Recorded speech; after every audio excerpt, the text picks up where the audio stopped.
relación no es sana. Y si no somos capaces en nuestra fe de tener un conflicto de fe, tener dudas, tener una crisis, si no tenemos lugar en nuestra cajita para una crisis de fe, nuestra fe se va a debilitar. Y me gustaría leer 2 textos, no voy a hacer solo pura filosofía, porque pienso que la palabra de Dios es la que nos enseña y la que nos guía a aprender a cómo tener crisis de fe, a cómo tener buenas crisis de fe. Voy a leer el texto de la Gran Comisión, que es un texto que muchos de nosotros conocemos quizás de memoria, y de hacer discípulos de toda nación, etcétera, etcétera. Pero la verdad es que, y en esto soy culpable yo mismo, cuando he predicado en otras iglesias, en otros grupos de jóvenes, he usado la Gran Comisión para animar a la gente a evangelizar, a hacer misión. Pero siempre se me ha olvidado leer la introducción de la Gran Comisión. Los versículos antes, y si queréis abrir vuestras Biblias, o no sé si va a estar en las pantallas, el capítulo 28 del Evangelio de Mateo, versículos 16 y 17. Los 11 discípulos fueron a Galilea, a la montaña que Jesús les había indicado. Cuando lo vieron, lo adoraron, pero algunos dudaban. Cuando vieron a Jesús, lo adoraron, pero algunos dudaban. Y este texto sucede un par de días o quizás semanas después de que Jesús haya muerto y haya resucitado. Y Jesús se haya presentado a los discípulos y les haya dicho: id a Galilea y allí me reuniré con vosotros. O sea que los discípulos ya han visto a Jesús resucitado. Lo han visto al menos una vez. Y ven a Jesús y lo adoran, pero algunos dudan. Hay como 2 grupos. El grupo de discípulos que no dudan, que lo tienen todo claro y que creen todo lo correcto y que están bien. Pero luego hay un grupo de discípulos que dudan, que ven a Jesús y ven a un Jesús resucitado y no lo tienen claro. Porque ¿quién de nosotros les puede culpar? No sé cuántos de vosotros habéis visto a alguien resucitado. Pero seguramente si viéramos a alguien resucitado, si escucháramos que alguien ha resucitado, también tendríamos nuestras dudas. Yo creo que no es justo cuando a veces criticamos a los discípulos que dudaron. Creo que lo normal es que los discípulos dudaran y gracias a Dios por aquellos que no dudaron, pero lo normal aquí es dudar porque la gente no resucita, ni hoy ni hace 2000 años. Y sin embargo, están ahí. Los que dudan y los que no dudan están ahí y ven al Jesús resucitado. Los que dudan y los que no dudan son discípulos. No hay separación entre los buenos y los débiles. No hay separación entre los que creen y los que tienen una crisis de fe. Los dos grupos son discípulos. Y lo que es mejor de todo o peor de todo, según cómo lo veamos, es que los dos reciben el llamado. Los 2 grupos, los que creen y los que no creen, son llamados a ir y a hacer discípulos de todas las naciones. Los que creen y los que no creen reciben la misión. No es solo para aquellos que tienen toda su teología perfectamente cuadrada y que creen todo lo correcto. Los que creen y los que no creen, los que dudan, están llamados. No hay división, no hay 2 grupos al final. Nosotros vemos 2 grupos, pero Jesús solo ve un grupo. Jesús no divide el llamado. Jesús llama a todos. Y el llamado sigue hoy en pie. Hay un montón de gente que duda. Probablemente hay gente aquí que duda. Probablemente hay gente aquí que está pasando por crisis de fe, que tiene preguntas. Los que dudan y los que no dudan están llamados. Jesús no hace división, sino que invita a todo el que quiera. No son más débiles, no están fallando en su fe, no, porque están ahí, están con Jesús. Y siguiendo en esta línea, me gustaría leer solo un versículo más. Y los que tengáis Biblia de papel, los que aún no tengáis aplicación, o si tenéis aplicación también será una página antes. También el Evangelio de Mateo, pero ahora en el capítulo 27, versículo 46. Las palabras más duras, en mi opinión, las palabras más duras que leemos en toda la Biblia. La pregunta más angustiosa, más dolorosa que podemos escuchar, que podemos preguntar nosotros mismos. Cuando Jesús estaba en la cruz, leemos el versículo 46, como a las 3 de la tarde, Jesús gritó con fuerza, Elí, Elí, lama sabactani, que significa, Dios mío, ¿por qué me has desamparado? ¿Por qué me has abandonado? ¿Estas no son las palabras de un ateo o de un agnóstico? Diciendo, ¿dónde está Dios cuando hay tanto sufrimiento? Y de eso hemos podido ver esta semana bastante. No son las palabras de un no creyente diciendo, bueno, ¿dónde está tu Dios? Si Dios existe, ¿por qué permite? No, son las palabras del Hijo de Dios. En el peor momento de su vida, en el momento más difícil de su vida, en la cruz, gritando, Dios mío, ¿por qué me has desamparado? ¿Por qué me has abandonado? En otras traducciones. Y este último año en Eslovaquia he estado trabajando mucho con jóvenes, he estado de pastor de jóvenes y he tenido muchas reuniones con chavales que por una cuestión o por otra tienen preguntas difíciles y son confrontados con la realidad de otros puntos de vista. Y tienen dudas y pasan por crisis de fe y tienen problemas en sus relaciones. ¿Y dónde está Dios en todo esto? Y lo peor de todo no es que tienen preguntas y que dicen ¿dónde está Dios? O ¿por qué Dios permite esto? Lo peor es que se sienten culpables. Se sienten culpables por dudar. Se sienten culpables por preguntar. Porque ¿quién soy yo? ¿Quién soy yo para decirle a Dios por qué permites esto? ¿Quién soy yo para decirle a Dios las cosas no deberían ser así? Esto no es como debería ser. ¿Quién soy yo para decirle eso? Y lo único que puedo decirles es, Jesús no tiene miedo. Jesús no tiene miedo en el peor momento de su vida a gritar, Dios mío, ¿por qué me has abandonado?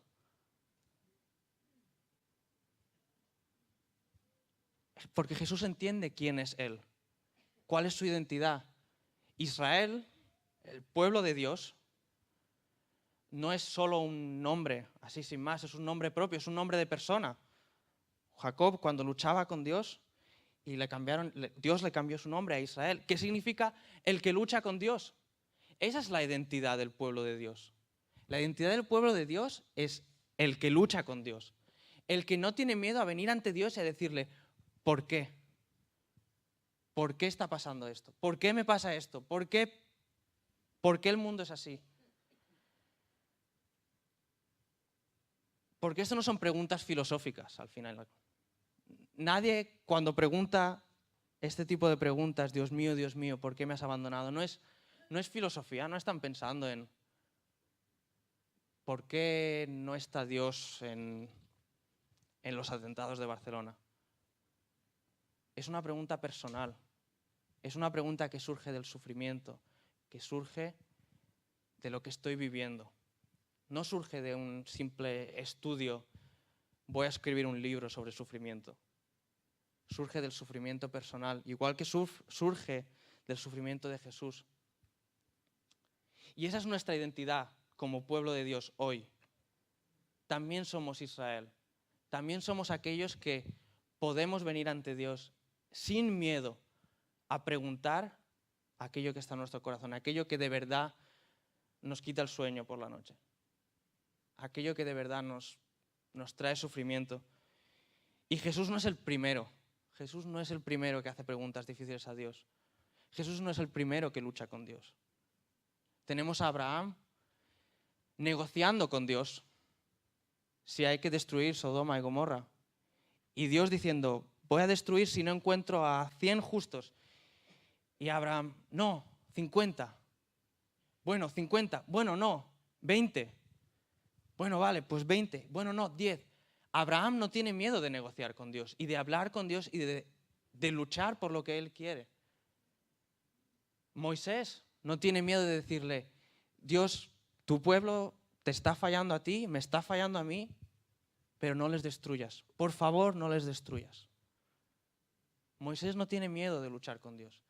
David ya es el extremo, ¿no? Es el gran salmista y el gran extremista. David no tiene miedo de decirle a Dios, ¿por qué me pasan cosas malas? Yo soy completamente inocente. Nunca he hecho nada malo. Bueno, si lees su historia, alguna cosa que otra hizo mal. Pero no tiene miedo de decirle, en este caso, en esta pelea, en esta persecución, no he hecho nada malo, soy inocente. ¿Por qué me está pasando esto? Y no tiene miedo de decirle a Dios, Dios, ojalá destruyas a mis enemigos para que por fin tenga paz. Gracias a Dios por no escucharle. Gracias a Dios por no escuchar cuando oramos para que destruya a nuestros enemigos. Porque nosotros también somos cada día enemigos de gente y de Dios. Pero todos estos grandes héroes de la fe no tienen miedo de venir ante Dios y negociar y discutir. David no tiene miedo ni de criticar a Dios. Jesús no tiene miedo de decir, Dios mío, ¿por qué me has abandonado? Y quizás cuando preguntamos esta pregunta, cuando nosotros preguntamos, Dios mío, ¿por qué me has abandonado? Quizás este mismo texto es la respuesta. ¿Por qué me has abandonado? No te he abandonado. Estoy en la cruz. Entiendo tu dolor. Entiendo tu soledad. Entiendo tu sufrimiento. He estado allí. Estoy contigo ahí. Quizás no es solo una pregunta, sino es una declaración de que en el mayor de tus sufrimientos,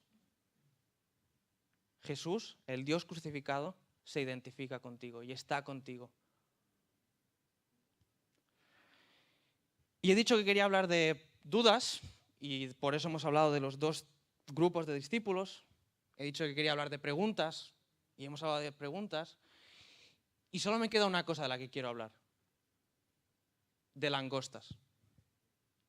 No de los bichos, sino del marisco.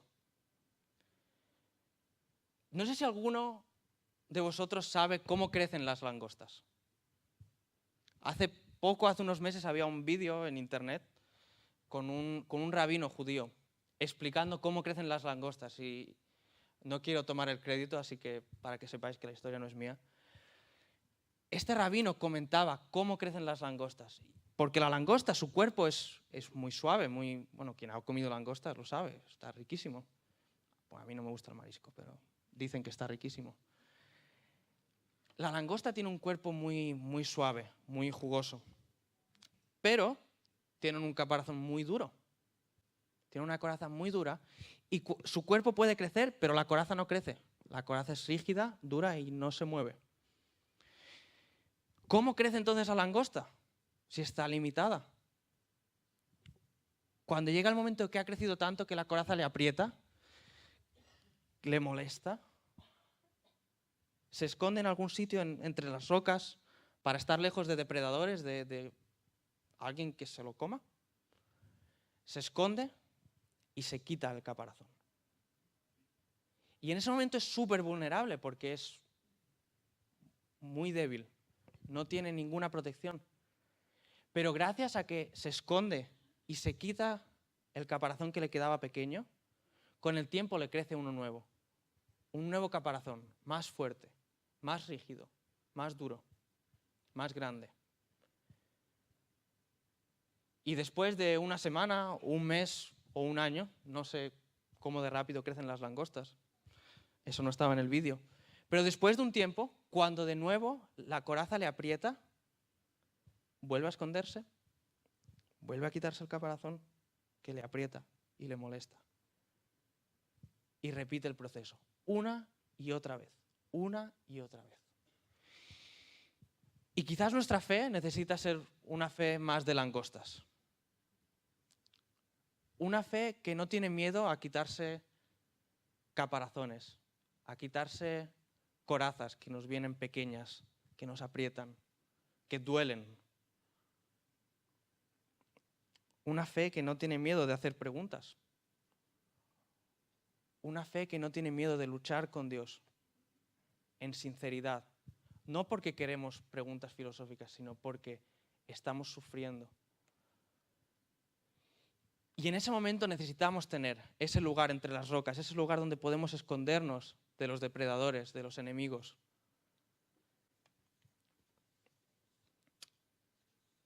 Y poder crecer, poder crear una nueva coraza más fuerte para seguir en nuestra fe. Al principio he dicho que una fe que no ha vivido una crisis no es sana. Y no es que quiera que tengáis crisis. Yo no quiero tener crisis. A mí no me gusta tener crisis de fe. Es duro. Y es duro para vosotros. Y estoy seguro de que la gran mayoría lo ha vivido y no es cómodo. Pero tampoco es cómodo no crecer. Tampoco es cómodo quedarse en un caparazón pequeño que aprieta y que molesta. Quizás deberíamos seguir el ejemplo de la langosta y en el momento en el que nuestra coraza nos aprieta, nuestras ideas sobre Dios nos aprietan, porque Dios es demasiado grande para poder entenderlo con nuestras ideas. Podemos expresar nuestras palabras y está bien. Podemos tener ideas, pero llega un momento en que nuestras ideas se quedan pequeñas porque Dios es demasiado grande. Y en ese momento tenemos que estar preparados para escondernos en un lugar seguro y quitarnos nuestro viejo caparazón para poder crecer un caparazón nuevo, más fuerte. Algo muy importante en la historia de los discípulos que he comentado al principio es que los dos estaban allí. Los que creían no rechazaron a los que dudaban. Y los que dudaban no abandonaron a los que creían. Se quedaron juntos. Y no sabemos quién es quién. Podemos solo pensar en nombres. Y el primero que se me ocurre es el discípulo Tomás, que tenemos en otros libros de la Biblia, que dudó de la resurrección. Quizás Tomás estaba en el grupo de los que dudaban. No lo sabemos, pero creo que es seguro que podía estar allí. ¿Qué hubiera pasado si Tomás se hubiera ido? Si Tomás hubiera decidido, no voy a ir a Galilea porque yo no me lo creo.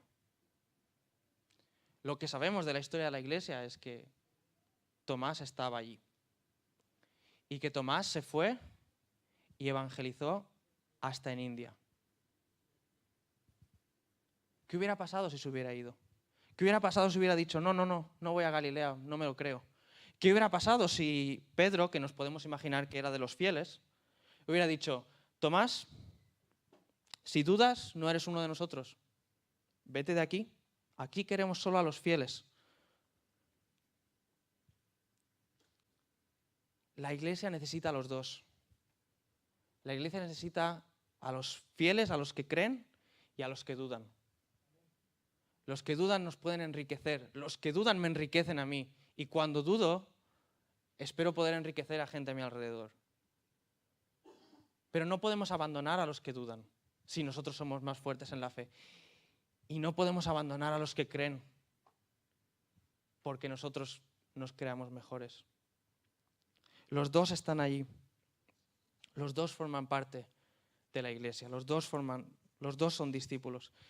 Y es mi deseo y mi oración no solo para esta Iglesia, sino para la Iglesia en mayúsculas, la Iglesia de Cristo, que como Iglesia podamos tener a los que creen y a los que no creen, pero sobre todo que como Iglesia podamos ser ese lugar entre las rocas, donde la langosta se esconde y está segura y no tiene miedo de quitarse el caparazón que le duele, no tiene miedo de mostrar sufrimiento, no tiene miedo de ser sincero.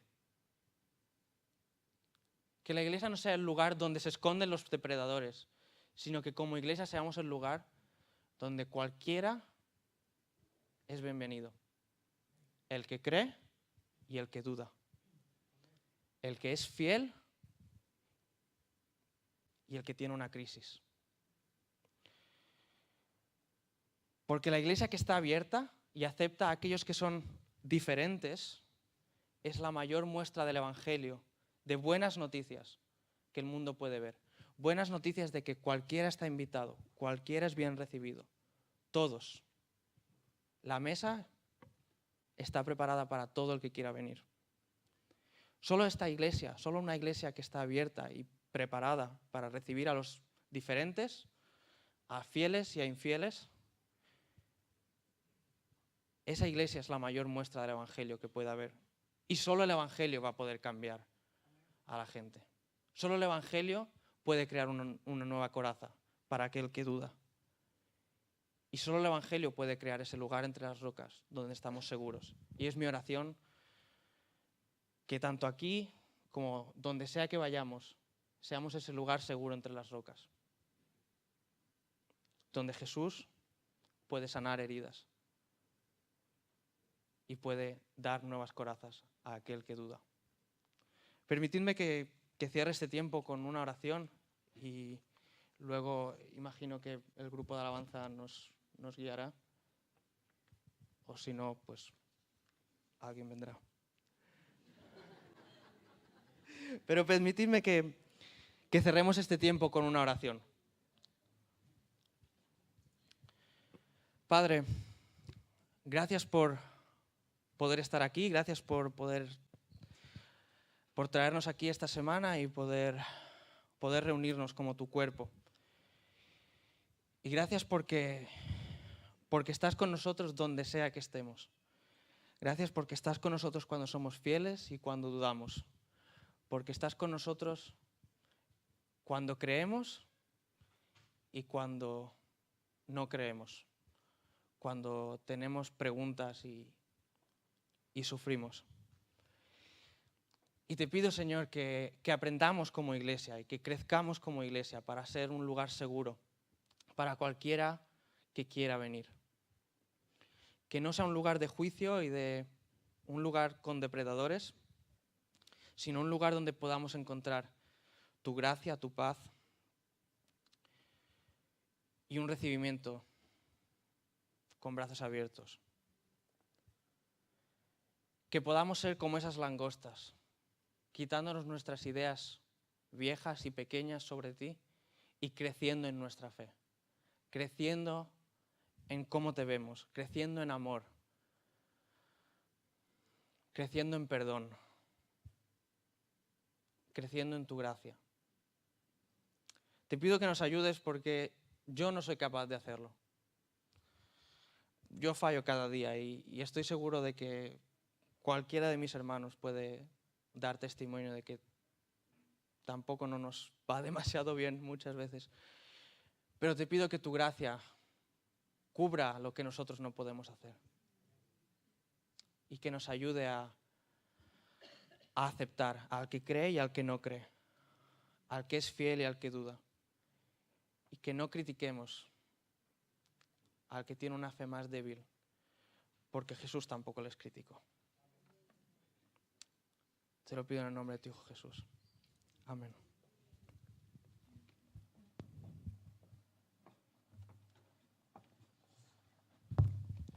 Damos gracias al Señor y a nuestro hermano por esta palabra que ha compartido con nosotros y pedimos a nuestro buen Dios que Él nos la pueda hacer carne en cada uno de nosotros, la podamos aplicar en nuestras vidas, que Él nos siga cubriendo con su gracia y con su misericordia. Aquí en este punto despedimos nuestra transmisión por internet, así que despedimos a las personas que hasta aquí nos han estado siguiendo, les damos las gracias y les esperamos nuevamente el próximo domingo a esta misma hora. Y nuevamente, pues bienvenidos a todos los que hoy estáis aquí.